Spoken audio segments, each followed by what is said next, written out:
আল্লাহু আকবার, কত সুন্দর প্রশ্ন। হযরতে মূসা আলাইহিস সালাম আল্লাহকে বলেন, হে আল্লাহ, যদি 4টি জিনিস হতো আর 4টি না হতো তবে কত ভালো হতো।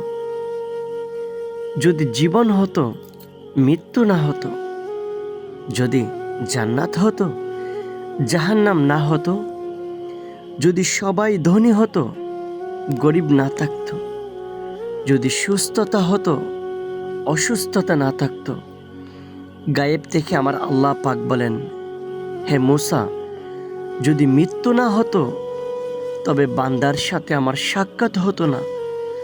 যদি জাহান্নাম না হতো তবে বান্দারা আমার আযাবকে ভয় করতো না।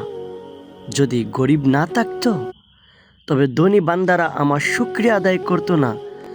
যদি অসুস্থতা না হতো তবে বান্দারা আমাকে স্মরণ করতো না।